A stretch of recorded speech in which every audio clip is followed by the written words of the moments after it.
आदरणीय आसमा madam, in सबको देख के हमेशा लगता है कि घर में आ गया हो।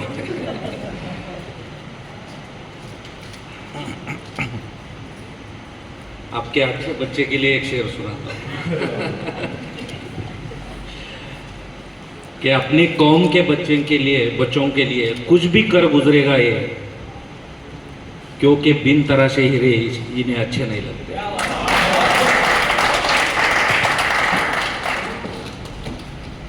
SCRTत असल्यापासून मी त्याला खूप जवळून ओळखतो आणि हे इल्मचं जे फाउंडेशन आहे याचं नाव काय ठेवायचं इथपासून आमच्या डिस्कशन झालेलं आहे की एक फुल फॉर्म केला तर त्याच्यातून एक वेगळा अर्थ यावा आणि शॉर्ट फॉर्म केला तर त्याच्यातून आपल्याला जे काम करायचं आहे ते प्रतीत व्हावं, अशी ती डिस्कशन होतं आणि त्याच्यातून इंडियन लिडरशिप फॉर मायनॉरिटीज असं ते नाव पुढे आलं की त्याचं इल्म म्हणून पुन्हा एक वेगळा अर्थ निघतो आणि खूप दूरदृष्टीचा विचार करून मला असं वाटतं की हे नाव ठेवलेलं आहे. मला बऱ्याचदा प्रश्न विचारला जातो माझ्या समाजातून की मुस्लिम समाजाबद्दल एवढं प्रेम तुला तुझ्या मनात असण्याचं कारण काय. जनरली होतं ना, कुठेही गेलं तरी आपल्याला विचारतं. साधं व्हॉट्सअपवर कुठला एखादा मेसेज आला आणि त्याला जर नुसतं मी असं म्हटलं की हे असं नाही आहे तरी लगेच अंगावर लोक धावून येतात. अशी परिस्थिती सध्या आहे. मग मला विचारलं जातं प्रत्येक वेळेस आम्ही असं टाकल्यावर तू असं नाही असं कसं म्हणतो, आणि मग मला काहीतरी स्पष्टीकरण द्यावं लागतं आणि मग त्यांना असं वाटतं की मला मुस्लिम समाजाबद्दल जरा जास्त प्रेम आहे. खरं तर माझं माणसांवर प्रेम आहे. माझं काही समाज म्हणून कुणावर प्रेम असण्याचं काही कारण नाही. 1987 सालचा हा किस्सा सांगतो. मी शाळेत होतो, साधारणतः 7वी-8वीला असेल. त्या वर्षी महाराष्ट्रात 3 मोठ्या दंगली झाल्या. एक सर्वात मोठी भिवंडीला झाली, दुसरी मालेगावला झाली आणि तिसरी संगमनेरमध्ये झाली. माझं गाव संगमनेर. माझं बॅकग्राऊंड मी यासाठी सांगतो की मी मिशनरी स्कूलमध्ये शिकलो.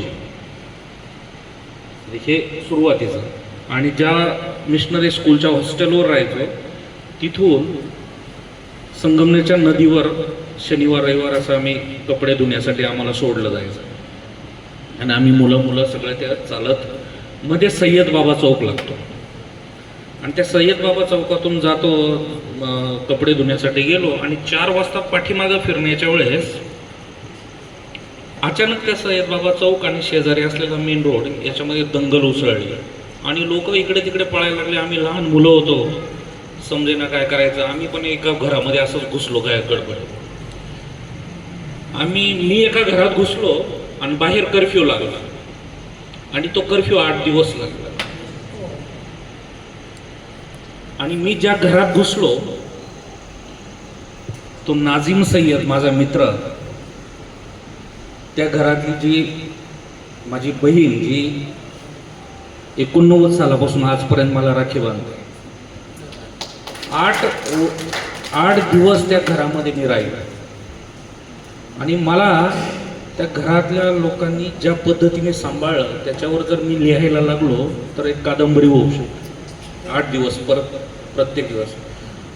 माझा एक मित्र पण आला इथे, रियाज खान, 25 वर्ष माझ्याबरोबर मैत्री आहे. तो त्याला कळालं मी इथे आलो तर तो मला भेटायला आला. तर हे जे प्रेम आहे ना, हे आजचं नाही आहे. म्हणजे आज जरी मी इल्मशी जोडलेलो असलो तरी 25 वर्षापासून तो जोडलेला आहे. आणि 87 सालापासून संगमनेरमधला तो नाझीम ज्याच्याबद्दल बोललो ते कुटुंब माझ्याशी जोडलेलं.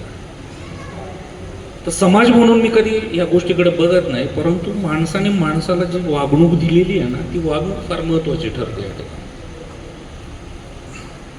त्यावेळेस लहान असताना तर मला माहीत नव्हतं का मी कुठल्या धर्माच्या किंवा कुठल्या घरामध्ये घुसतोय, हे मला त्यावेळेस माहीत नव्हतं.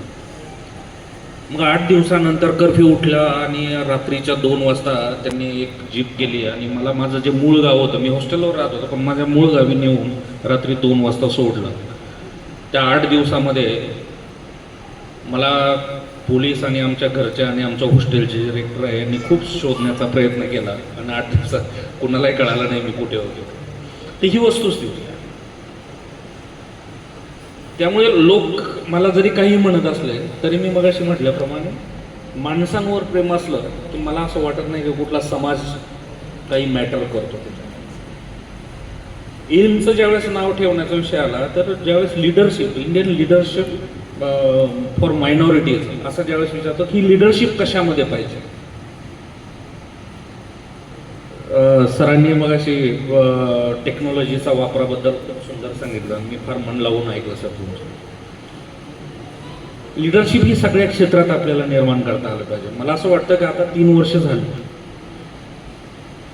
आपल्या संस्थेला स्थापन होऊन 3 वर्ष झाली आणि त्याचं मूर्त स्वरूप हे अमरावतीचं सेंटर जे आहे ना, हे खऱ्या अर्थाने मूर्त स्वरूप त्याचं पहिल्यांदा पाहायला भेटतं. त्याचं फळ जे 3 वर्षानंतर असे सेंटर्स पुण्यात व्हावेत, असे सेंटर औरंगाबादला व्हावेत, तुम्ही म्हणता त्या पद्धतीने सोलापूरला पण झाले पाहिजे. हे जोपर्यंत आपण कन्स्ट्रक्टिव्ह काम करत नाही, संस्था उभारत नाहीत ना, तोपर्यंत मला असं वाटत नाही की समाजाला फार त्याचा उपयोग होईल. या सेंटरचा उपयोग जिथे आता 30 लाख रुपयाची पुस्तकं येणार आहे आणि त्याचा वापर मुलं करणार आहे. आपण आता MPSC आणि UPSC साठी काम करतोच आहोत. हे काम तर वाढण्यासाठी आपल्याला आपला दायरा जो आहे तो पण अजून वाढवायला पाहिजे. सर ज्यावेळेस म्हटले की आपण टेक्नॉलॉजीचा वापर करावा, तर ही लिडरशिप ज्यावेळेस मला असं वाटतं की आता पुढच्या काळामध्ये ना इल्मनी काय करावं, विंग्स करावेत आपल्या. एक एज्युकेशन विंग करावी, एक इंडस्ट्रीमध्ये लिडरशिप असली पाहिजे म्हणून एक इंडस्ट्रीयल विंग करावी, एक ॲडमिनिस्ट्रेशनमध्ये आपलं कोणी असावं म्हणून एक ॲडमिनिस्ट्रेशनची एक विंग करावी.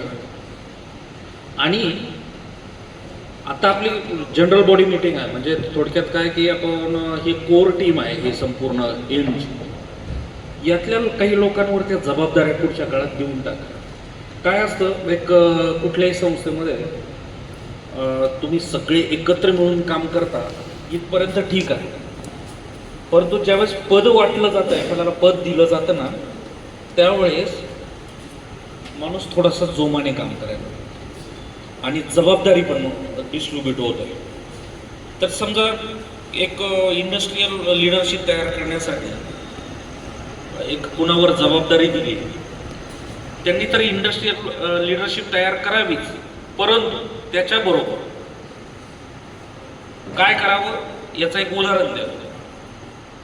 माझ्याकडे एक प्रपोजल आलंय काही एक महिनाभरापूर्वी. हे प्रपोजल असं होतं की भोसरी MIDC मध्ये मराठी इंडस्ट्रियलिस्ट ज्याला म्हणतो, उद्योगपती, त्यांच्या ज्या छोट्या छोट्या मोठ्या मोठ्या फॅक्टरीज आहेत त्यांची एक संघटना आहे. त्या संघटनेने काय केलं, मला एक प्रपोजल दिला. त्यातले एक मेंबर माझे मित्र होते, त्यांनी मला प्रपोजल दिलं. प्रपोजल असं होतं की आम्हाला हवे असलेले ह्युमन रिसोर्सेस ज्यावेळेस आम्हाला आमच्या लेथ मशीनवर काम करण्यासाठी एखादा कामगार हवा असतो, तर आम्ही पेपरला जाहिरात देतो किंवा एखाद्या टर्नरचं काम करण्यासाठी कुणी पाहिजे तर आम्ही पेपरला जाहिरात देतो की आम्हाला ITI झालेला आणि त्याचा फिटर ट्रेड असलेला अशी व्यक्ती पाहिजे. आमच्याकडे खूप सारे ॲप्लिकेशन्स येतात, आम्ही त्याच्यातून एक निवडतो आणि तो ज्यावेळेस आम्ही सिलेक्ट करतो आणि आमच्या कंपनीत कामाला येतो, तर त्याला शिकण्यासाठी पुन्हा 3-4 महिने लागतात आम्हाला जे काम करायचं असतं. तर प्रपोजल असं होतं की आम्ही काय करतो, तुम्हाला जागा देतो, त्याच्यामध्ये मशिनरी जी काही लागते एखाद्या कोर्ससाठी, लेथ मशीन असेल तर लेथ मशीन देतो, फिटरच्या कोर्ससाठी आवश्यक असेल काही तर ते देतो. तुम्ही आम्हाला काय करा, मुलं सिलेक्ट करा आणि आमच्या गरजेप्रमाणे आम्हाला मुलं तयार करून द्या, की जो तिथून सुटला की आम्ही घेऊ आणि तो लगेच कामाला सुरुवात करा. आमचे ते 3-4 महिने वाया जाणार नाही. आणि त्याच्यासाठी आम्ही त्यांना स्टायपेंड पण द्यायला तयार आहोत, कारण इंडस्ट्रीयल मला वाटतं ॲक्टमध्ये त्यांच्यावरती बंधनकारक आहे की त्यांनी ते स्टायपेंड. आता हे प्रपोजल जर इल्मने एक इंडस्ट्रियल विंग केली तुमची आणि त्याच्यातून आपल्यातील खेडेपाड्यातील गोरगरीब समाज जो कदाचित बेकार असेल किंवा शिक्षणाने कमी असेल, हळूहळू आता केवळ MPSC आणि UPSC एक ॲडमिनिस्ट्रेशनमध्ये जाण्यासाठी म्हणून जे काही करायचं ते तर केलंच पाहिजे, परंतु समाजाच्या अधोगतीचं खरं कारण आहे की पुरेसं शिक्षण नसणं आणि आर्थिक परिस्थिती चांगलं नसणं. तर ज्यांची ती क्षमता नाही की जे ॲडमिनिस्ट्रेशनमध्ये येऊन उच्च पदावर जाऊ शकते, तर अशांसाठी तुम्हाला या ठिकाणी देखील हात घालावा लागेल. मी एक केवळ उदाहरण दिलं. अशा पद्धतीने इल्मने आता पुढच्या काळात थोडासा आपला व्याप्ती जी आहे ती वाढवली पाहिजे. या संस्थेची सगळ्यात मोठी ताकद जी आहे ना, ती ताकद आहे की तुमच्याकडे खूप डेडिकेटेड माणसं आहेत, मेंबर्स आहेत, जे तुम्हाला प्रत्येक जिल्ह्यामध्ये आहे, तुमच्याकडे महाराष्ट्रात अनेक ठिकाणी. शिवाय जर असा काही पॉझिटिव्ह विचार मांडला तर तो लगेच सकारात्मक दृष्ट्या त्याचा विचार करून अंमलात आणणारी लोक. तर याचा एका बाजूला एक अत्यंत डेडिकेटेड माणसं, दुसऱ्या बाजूला तुमच्याकडे एक प्रकारचं कन्सिस्टन्सी, सातत्य, हे करायचं तर करायचं. एमचं रोपटं 3 वर्षापूर्वी लागलं आणि आज ज्यावेळेस या ठिकाणी आपण 3 वर्षानंतर येतो, तर एक विंग अशी पण असली पाहिजे, कारण ज्यांनी NGO चालवतात, यापूर्वी काही NGOत काम केलं असेल त्यांच्या लक्षात आलं असेल की पुढे जाऊन आपल्या संविधानिक जे तरतुदी आहे, ज्या आपल्या संविधानामध्ये दिलेल्या आहेत, त्या तरतुदींचा वापर करून देखील खूप चांगल्या पद्धतीने एखादी NGO काम करू शकते. माझ्या पाहण्यात एक NGO आहे, आपण त्यांच्याबरोबर टायप केलेलं आहे, शासन आणि ते एज्युकेट गर्ल्स नावाची. 2 महिन्याभरापूर्वी माझं डिपार्टमेंट आणि त्यांच्याबरोबर आम्ही टायप केला. वर्ल्ड बँकेचे त्यांच्याकडे फंड्स आणि त्यांचं जे प्रपोजल त्यांनी आम्हाला सादर केलं, तर माझ्याला मला लक्षात आलं की यापेक्षा कितीतरी चांगलं प्रपोजल आपण बनवू शकतो. आपल्याकडे डेटा आहे, आपल्याकडे सिच्युएशन आहे दाखवण्यासाठी की इथे काम कसं करता येणं शक्य आहे. त्यांनी नंदुरबार आणि तुमच्या चिखलदरा भागातल्या मुलींच्या शिक्षणावरचा एक प्रोजेक्ट रिपोर्ट सादर केला आणि मिलियन्स ऑफ डॉलर्स वर्ल्ड बँकेकडून फंड्स मिळवतात आणि शासनाला सांगतात की आम्हाला तुम्ही 1 रुपया पण देऊ नका, आम्ही हे काम करतो. तर अशा पद्धतीने पुढच्या काळामध्ये मला असं वाटतं की तुम्ही विचार करणं गरजेचं. थोडेसे व्हिजनरी अजून आपल्या स्वतः इथे असणारे सगळेच काही ना काही विचार करणारे आहेत, परंतु एक व्यापक अर्थाने मला असं वाटतं की एक अशी विजन ठेवू, यावर काम करण्याची पुढच्या काळात गरज आहे. अजून या संदर्भातले काही माणसं जोडणं शक्य असेल तर ते जरूर जोडावं. आणि मला असं वाटतं की त्यासाठी तुम्ही मला केव्हाही अप्रोच केलं तरी मी अवेलेबल आहेच आहे. बाकीचे जे डिस्कशनचे पॉईंट आहेत ते आपण मिटिंगच्या वेळेस मांडूच, पण आज मला असं वाटतं की हे आज या ठिकाणी सांगणं गरजेचं होतं की आपली जरा आता आपण व्याप्ती जी आहे ती वाढवली पाहिजे. MPSC UPSCच्या बाबत पण मला थोडंसं बोलायचं आहे, परंतु ते मी मीटिंगच्या दरम्यान बोलेलं आहे.